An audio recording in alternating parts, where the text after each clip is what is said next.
From the great halls of their house, there are assembled three who hope to one day be the world's greatest driving heroes. Created from the cosmic legends of the universe comes our team captain, the Vision, Bill Fisher. Their soon-to-be Wonder Woman, Vicki Fisher. Our Captain Marvel and head flight trainee, Jennifer Skripchuk.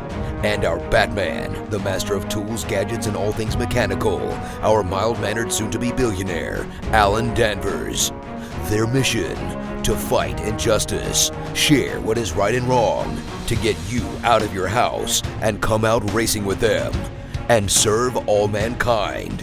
They are the Garage Heroes in Training Team.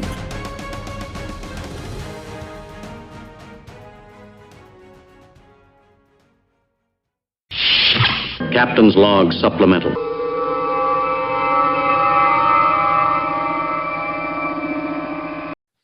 So, Miss Vicki. Yes, sir. Do you remember when we were watching those WRL events and some of those Grid Life events where you used to see the in-car video and it had like the cameras seeing front and back, but it also could see all the telemetry and everything that was going on? Mm-hmm. You know, most of the ones that we liked were taken by the Sentinel system. Remember James came on our podcast earlier? Right. You know, we have no excuse since he lent us one for trial and demonstration purposes. We should actually probably put that in one of our cars. Maybe two. I really think we should. I think we should. I know. Because then we'd look like the immature endurance racing team that we are. Oh, wait, I mispronounced that, didn't I? Sorry, my bad. We could So what does the have, Sentinel system do? we could have 3 cameras with picture-in-picture. We could have, if we ever get the AIM system to work, open invitation to anybody from AIM to come on and give us a little bit of love. We need some help. And then we could have all our telemetry on there. And then we can have it streamed live into the paddock or around the world to our millions of fans. We're apparently very popular in Kenya right now. Don't know why, but that's fine. And it can integrate all the available race statistics from like Race Hero and everything. So we could actually see how we're doing on video. We wouldn't even have to carry around our phone anymore. Live. I love it. Dominating with Dawson. Dominating with Dawson. These are the good ones. What's up, Ben? Hey, not much. I like we're going with the high pitch announcer approach. I'm into it. That's right. I sat on something. It felt good. Something very sharp. It was okay though. How's it going? Not too bad. Miss Vicki, you're here.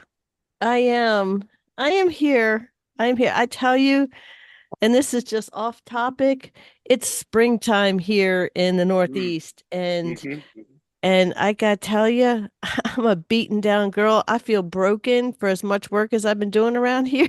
Oh yeah. But she doesn't have allergies. Springtime where you guys, when springtime where you guys live, does that mean like the ice and snow is going to start melting in the next 3 months, or what? Oh yeah, you know what? We had snow like a month ago. Yeah, you know, are there piles of snow like in parking lots and stuff where you live? No, man, we're green now.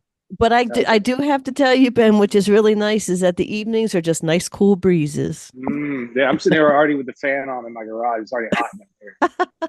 Well, so enjoy that fan noise, everybody. No worries. Well, speaking of cool breeze, we came up with a last minute Dominator Dawson topic while we were babbling before we started recording.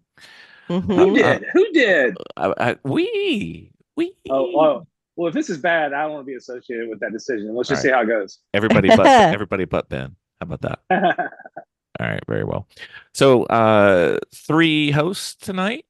Three people who've passed their racing license school. We thought we'd have some story time and compare. So was it 3? All 3 of us go to the same school? No, I went to NASA. What did you do, Ben? I did NASA Mid-Atlantic region. Okay, I did NASA Great Lakes. And Miss Vicki, you? I did SCCA. You did? Excellent. So let's start with the fun part of this.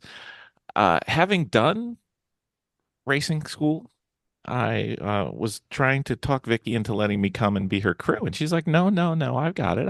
I've got plenty of time. You don't. You take crew. Point So, number one: take a person with you. as usual, since Bill speaks, it's wrong with Miss Vicky because No. that's how married people go. So, Miss Yep. Vicky, what would you say about bringing a crew person to Oh, the? you bring a crew.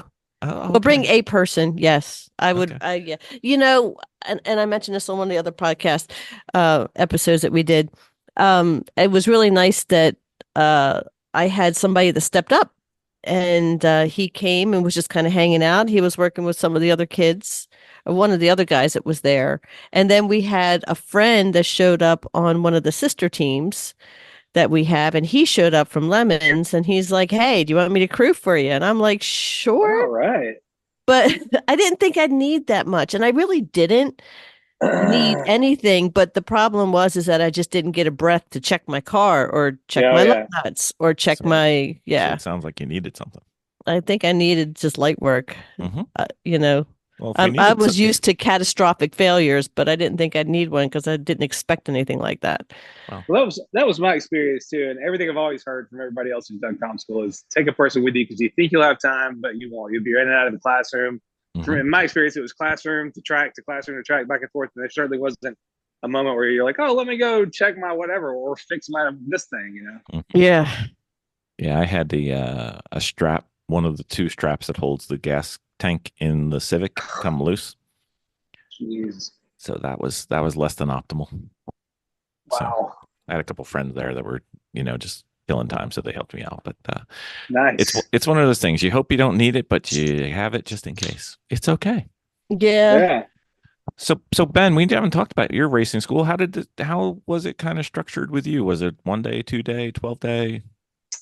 It was a 1 day school where I think we had 4 or 5 different track exercises. You had to do an egress test, which means getting out of the car in a certain amount of time, Mhm. as if you were on fire or in some sort of upset condition.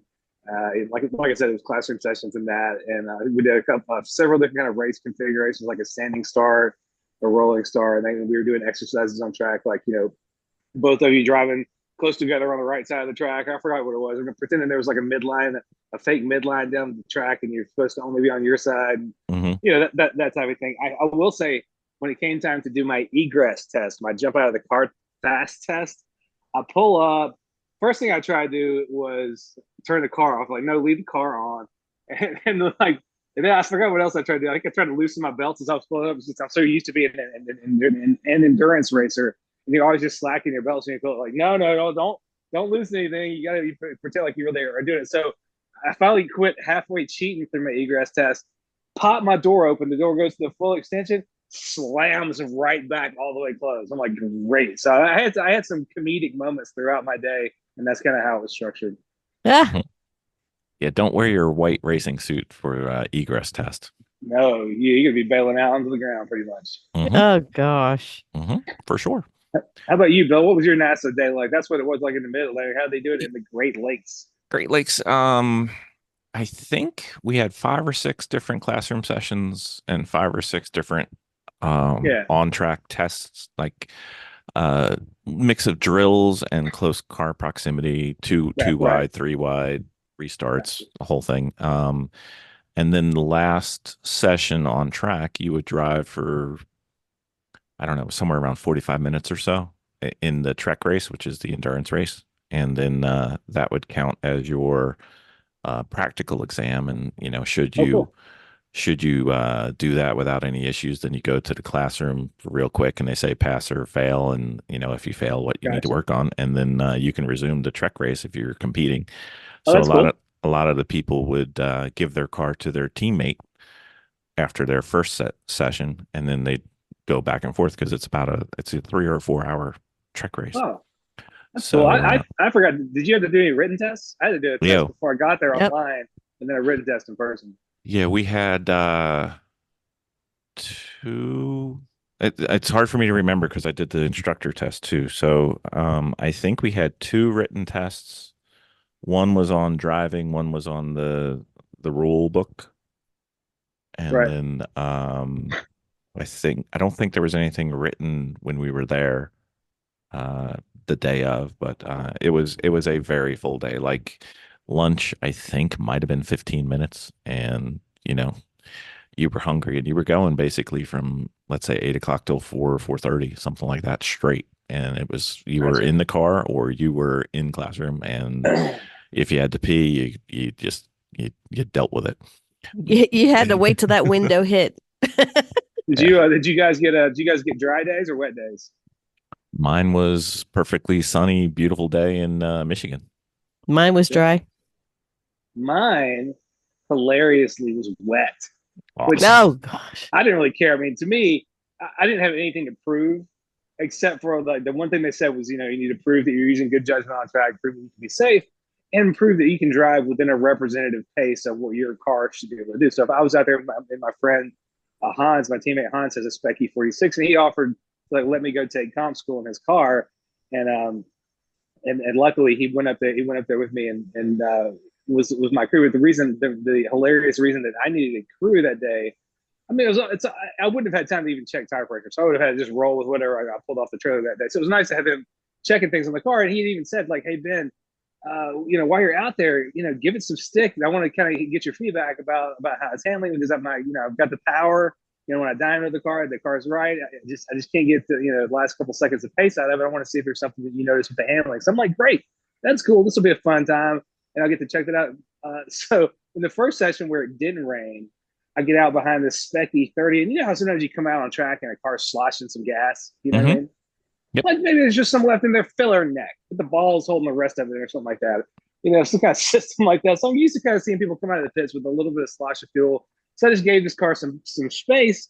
In the back of my mind, I'm like, I can't be running behind this Spec E30 when I've got a car that should be easily able to pass it. But also, this guy's spraying gas everywhere, straightaways, turns everywhere. So finally, I take the plunge. I think coming out of Oak Tree or something like that. I'm like, I can easily zap this dude exiting Oak Tree and get on with my day. And as I do it, I just get a windshield full of gasoline. And I don't know if you've ever experienced that, but it was like milky white.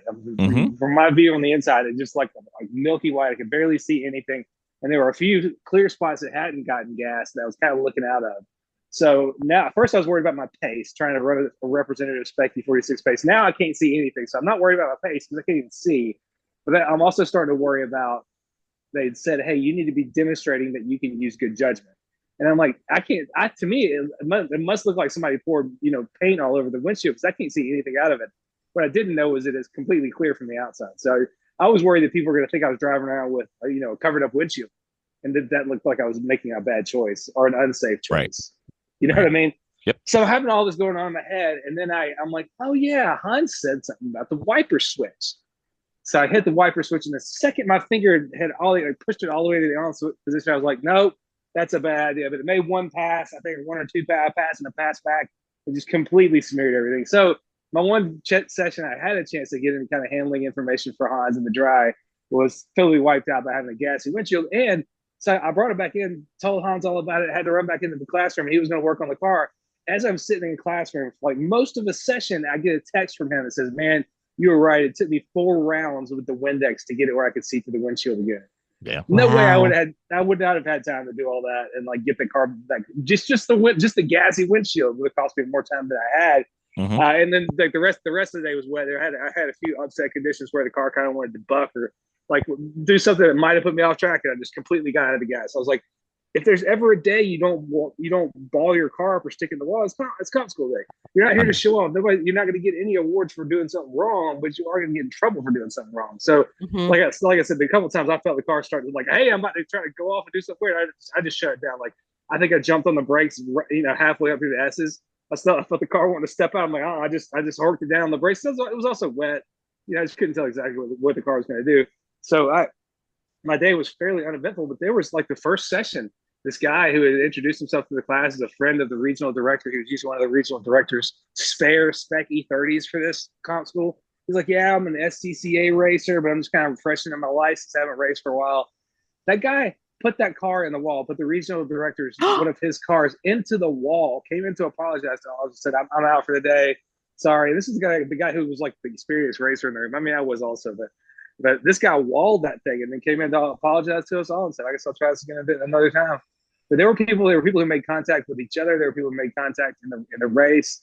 There were people who, this lady passed me under yellow. I didn't say anything about it, and nobody noticed it, so she didn't get in trouble for it. But I'm not gonna I'm not gonna snitch on anybody, but I was just like, wow. And it was a rainy day. I mean, so I guess the rain kind of amplifies how many incidents you might have. But I mean, there were people who got off the track or hit somebody else who still got their comp license. I missed a shocking amount of the written test questions just from being nervous and not being able to read. I knew all the answers from, like, they give you all the questions ahead of time, so I knew what they Right. all were. I just faked myself out. I just psyched myself out and put the wrong thing down. So they were like, "You missed a shit ton of questions, but you do great on track, so you're fine." I was like, "Okay." My gosh. Well, Mine was a pretty crazy No. day. It sounds like y'all's were too, but that was kind of nutty as my day got. well, No, I think the only thing that I seen was my instructor got yeeted off the track. And yeah, Wow. I don't know how he ended up off in the field, but he ended up off in the field, but he was like the only one. There was I think one instructor, his car blew up, and he ended up having to use somebody else's car.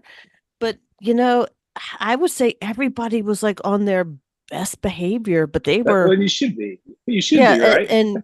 yeah, and one of the guys who was there in a part of the well, the main instructor was saying, the big judgment is here is whether this entire group feels comfortable with you on the track with us. Right. Sure. And there was a lot of instructors on and off the track, probably about as many as people that were there. And that really kind of surprised me. I mean, they had it done so well, but we had 15 minutes for lunch. That was it. 15 minutes. They provided lunch. And then after that, it was a mandatory track walk. And Wow. I've been to that track a lot of times, but That's weird that they do a track walk. It seems like a waste of time during the day. Like, all right, let's go spend an hour walking around the track. right. Well, what was nice is that we ended up in somebody's golf cart. Oh. Yeah, so some of them were walking and some of them were driving around. Like anybody here, I've done so many track walks on this one, but it was nice, and and I went with girls, and that has Good. its own vibe when you're there, and that was probably one of the reasons why I didn't want Bill to come, because I really wanted to absorb the girl vibe. Good. Good. But I did need crew. I really did need crew. Yeah. Mhm. I needed it way more than I would have expected. And I think that's what most people will say is that something happened during the day where I needed somebody to help me. And so it's good to have good to have an assistant there, or just somebody who knows the car. Yeah, and that, like you said, that was just for checking your lug nuts. Yeah. And mine were loose. Like I had two that were legitimately loose on the back. Jeez. Yeah. Scary. Yeah. You only have 4 per wheel. So Yeah, I was gonna say, know. if this is the Honda. If this is the Honda, you're 50% down on that. No, I actually went out with the Spec Miata. Gotcha. Also, Yeah. only 4. also Yeah, only only 4. That's right. And they referred to us as flies. We just kind of buzz around. You just got to watch out. Yeah, you just got to watch out for the flies. Just to all the faster cars. I'm like, I said, man, you guys are hard on Miatas here. So I'm questioning my life choices right now. Did you find a pack of Miatas you could run around with? Oh yeah. Oh yeah. Cool. There was quite a bit of Miatas there. And of course they knew the Planet Miata people that built my car, which was pretty cool. So yeah. It was nice. And I'm telling you, they can hustle too. Oh yeah. Those that had the Miata, I could tell that one of the guys that was driving it, he actually had no top on his Miata, and it was all caged off. It was pretty good looking. But I mean, he was moving in that thing. That's cool. Yeah. So I was gonna say, sorry, my first time at Thunderhill, we were testing our kind of crappy Lemons car, and I think it was an SECA test day or something. So how we got into it, and they put me out there like, "Hey Ben, go get out at first in this session, so you'll have the most time on track." So I'm gonna get out, and as I'm sitting there on pit lane, I see all these Spec Miatas lining up behind me. And I've never been to Thunderhill before, so like I go out there with all these Spec Miatas. As soon as the flag drops, it was like being in a Rubbermaid trash can full of bees. It was like crazy, but it was fun. Yeah. I think the one thing that was different from mine was the SCCA school had a criteria for speed. Yeah. And NASA had one Like you couldn't be slow, but it wasn't like you were going to get points or extra points for being very fast. They were more worried about Huh. safety. So that was a little different. Oh well, so so the SCCA, when you kind of get rewarded for speed, or you might get things taken away for not being fast enough. I don't know. Vicky, how did they do it? That was part of your scoring criteria. I saw that. I know that in ours we did have to take the test. We did have to take the test on flags, and we had to do that stuff before we got there. Right. And part of it was on the rule book also. I would say more than speed, they wanted to see technique more than anything. I mean, speed came with it, and they wanted you to run with the pack, obviously. And there was the big pack, but they wanted to see what you were actually doing, and they tested you on the track. They kind of put, like, as Bill called them, flyers, going out there, and they just wanted to see what you could do in tough situations, Right. how you moved, how you actually took the corners, and somebody was out there. Mm-hmm. But I think that was more so that they focused on. And they did want you to they didn't want you slow. Right. But they didn't want you, they didn't care that if you weren't super fast. That was a factor in it, but that wasn't the only factor. They never said anything to me about my pace, but also I think a lot of those considerations went out the window when the day got rainy at my place. So maybe they might have talked more about pace if it stayed dry. I know somebody else in my region, a girl who races a Mustang, she said that when she went to comp school, they hassled her a lot about her pace, and I know that she's not slow. So at least, I don't know, at least that story came off sounding like maybe they were giving her trouble for another reason. I don't want to project, but it was interesting to hear that. And they kind of hassled her all the way down to the time to tell her whether or not she was going to get her license. And in mine, they kept going at, like, the regional director and the chief instructor kept kind of going behind closed doors, either by themselves or with a student who was kind of marginal. And they would go back there and talk for like 5 minutes, and these huge kind of private conversations that come back out. And the person would, like, walk out of the room or stay with us. And it was some real, like, high drama stuff with the people who were sort of, on the line, I guess. None of that stuff kind of got to me. It was just like, here's your license. But some of the people who were, I guess marginal, came down to, like, some conversations and closed door stuff. It was weird. That's just weird. That's just weird right there. It seemed weird to me. I don't know. It sounded like a TV episode of one of those. It had a lot of reality TV feel too. Yeah, that's what it sounded like. You had a little reality TV happening. So it ended up being the whole process ended up being way harder and more arduous and strenuous than I expected. Kind of coming in as an experienced racer. Definitely don't. If you go into a comp school, don't just assume that if you've been doing this stuff, it's going to be a cakewalk. And I didn't. And I'm glad I paid as much attention to the prep as I did, because I know I guess I wasn't as borderline as I thought, kind of seeing that what some other people did. But take it seriously. If you get into it, don't take anything for granted. Go in there and do it the full effort. Mm-hmm.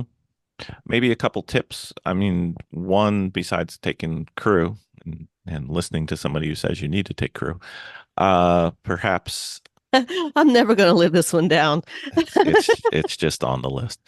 Well, here we go. What is it? So I would say, know your car, know the track. Go to a track like, try to minimize the newness of it. Ideally, don't make it more work.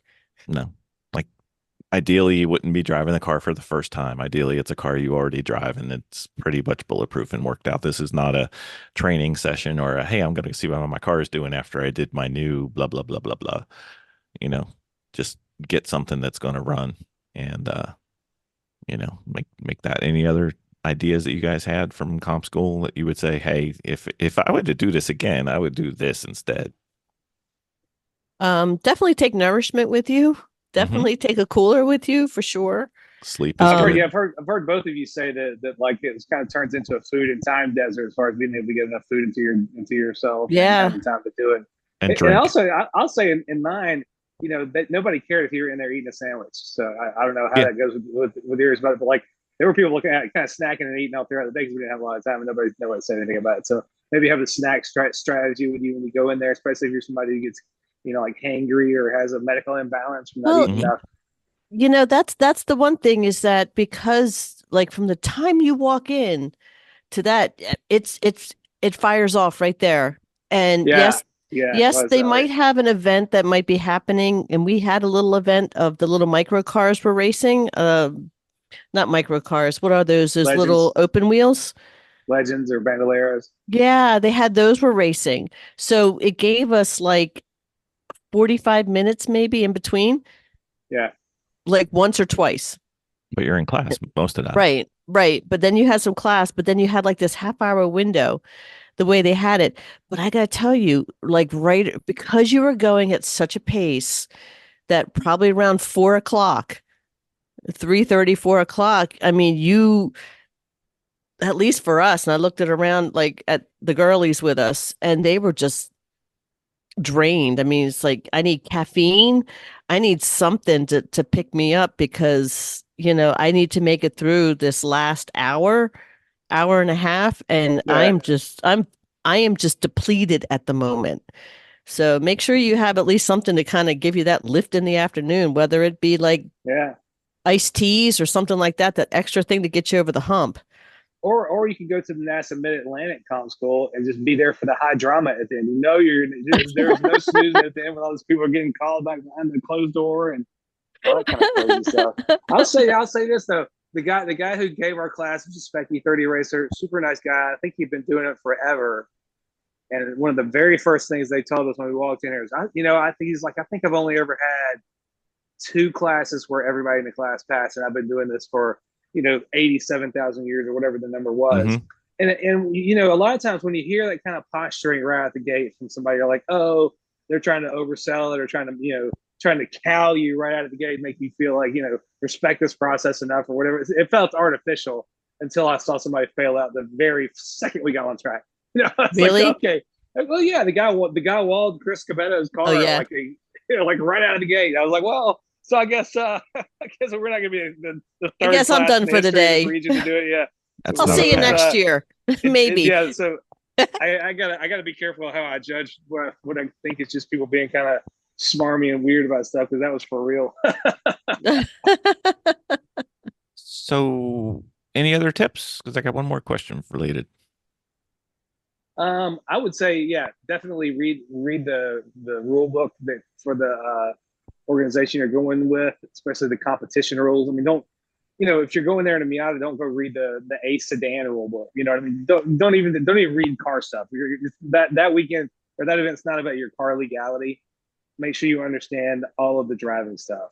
Mm-hmm. In NASA, there's a different rule for what constitutes giving somebody sufficient room than there is, during giving somebody sufficient racing room than there is in the SCCA. So make sure you understand these things as they are understood by that racing organization. Mm-hmm. Mm-hmm.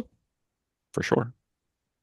Okay, so when would you say you're ready? Like beyond them saying, "Hey, you can go to comp school." That's a tough one. I dragged ass forever, just not feeling like I wanted to do it just because I didn't have a race car built or wasn't ready to like start sprint racing. But I mean, I think when you have a car prep that you're ready to go racing, if it's one of the categories that with the organization you're about to go do comp school with, I think that's when you're ready. I mean, I think you probably Mm-hmm. want to do it with some experience, but there are people who go out and do comp school with hardly any experience, and then that's their entry to racing or driving on track. I don't think I would end up there, but people do. What do you think, Will? I got a weird answer, so I'm gonna not pollute and let Miss Vicki Oh say. yeah, Vicki, what do you think? I definitely think when you feel comfortable on the track, definitely with some HPDEs under you, some lengthy HPDEs. I mean, you have to have some experience, and I mean, just kind of stepping out, going, I'm going to start doing all my training in comp school. I mean, that is something, but you should have some underneath you. So the correct answer. Is So SCCA doesn't really have, from what I understand, they kind of let other people do the training, and theirs is an evaluation of your skill. Like, Mhm. are you ready? NASA Right. has they have a training that's called the ladder and you go HPD 1, 2, 3, 4, and then Right. you go to comp school. Um, I would say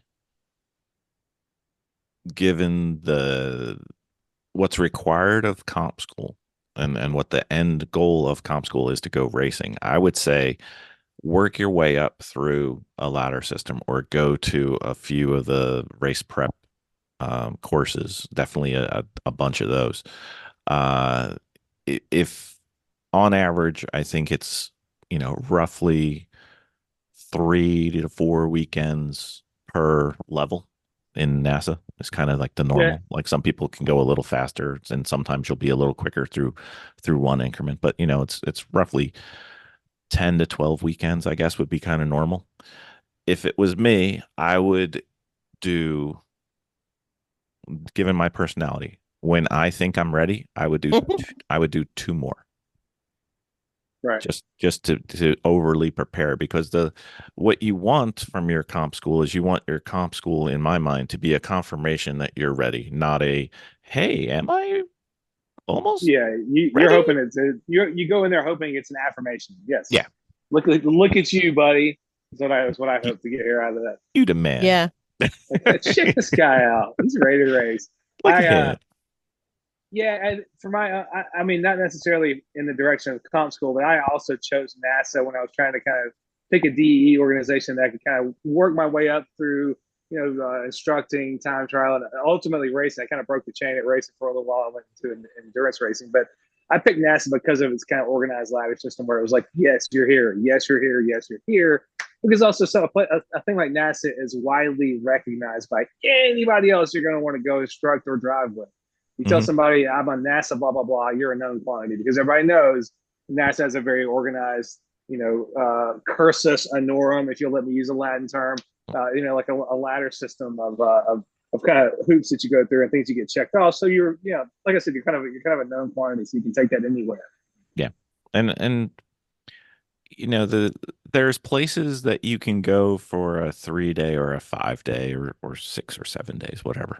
One event, and you go in there and you're supposed to be able to start and finish and have Like your yeah, racing like license. Bondurant, right? Like Yeah. a Bondurant school or something like that. I I don't like that. I'm not saying they don't do a good job. It doesn't give you enough time to process and enough time Yeah, to improve. Like you the come out of that, you difference. still come out of that green as shit. You're Yeah, still super green coming out of that. and I just noticed that whenever I'm instructing, and I go and I have somebody, let's say it's their first time or even the first couple times, and the difference between what they do on Saturday and what they do on Sunday, just with sleeping on it one time, they get a lot better and a lot more comfortable, and a lot more confident, sometimes too confident, but that's a different story. And Yeah, then I've been with the same person 2 straight weekends, like not 9 days apart from each other, but like a month. right. And their second time, they're so much better than they were that first time, because they've been able to think about it and process it and get Hmm. used to it. I think there's something beneficial with the amount of time, even off track, to help you be better on track. And I'm concerned about the one shot, 3, 4, 5, 6, 7 days, whatever. I don't really care. I don't know that it gives you enough time to really get into it. And they can do a ton of drills and they can do a ton of instruction, and I just don't know that it gets you where you should be, in my mind, where you I, should be.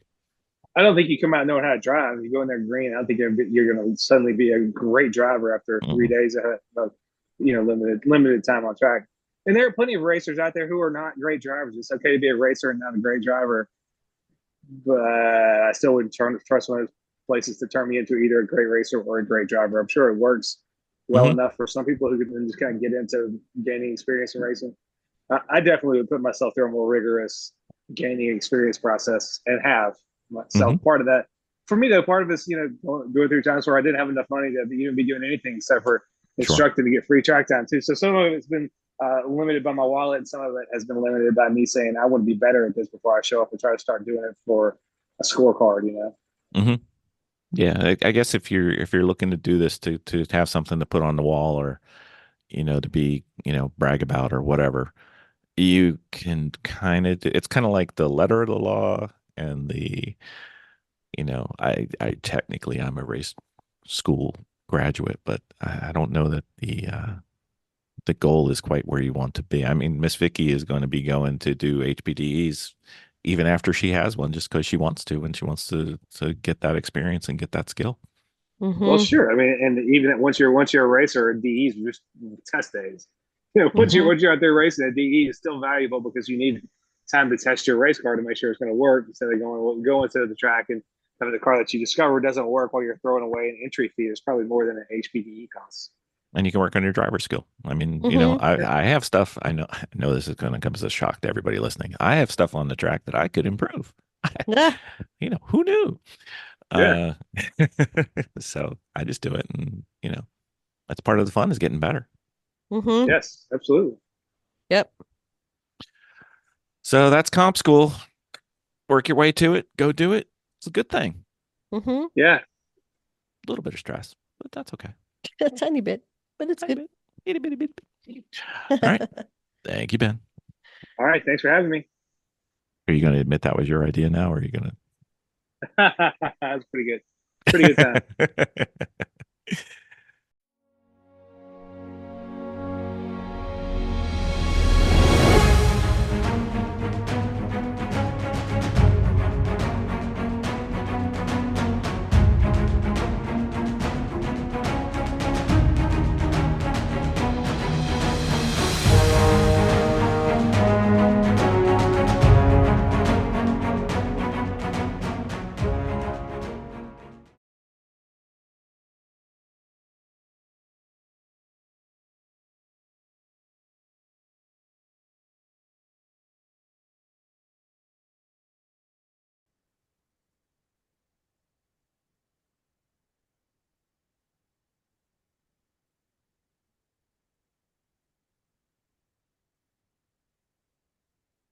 We've done a lot of these already. Like what? Start where you are right now. We did that one. Start where you are right now. Which one are you talking Yeah, about? 39. No. Friction circle, we've done ish. He's, Ben, What's up? he's back. look at him. We He thought lives. you were being held hostage, being yeeted off a cliff somewhere. Look, you lost weight. You're thin. Are you okay? You've been sick. I'm being held hostage by these children. How's y'all doing? Y'all doing okay? Yeah, We're we're managing. always. That's why. SCCA racing ass Vicki over here. That's right. Miss I tell you, License. Ben, that was tough. Yeah, my day at comp school ended up being way more strenuous and stressful than I was expecting. And I've been at this shit for a minute. Right? Yeah. You want It's just you want to do a didn't even dominating give, with Dawson comparing the days? yeah, they We've all didn't give three you had Yeah, a, them. sure. We've all they three didn't had even them. give you a breath. Oh, Barely really? did they Really? give you a breath. Whew. Oh. Let's talk about him. All right, very well. Here we go.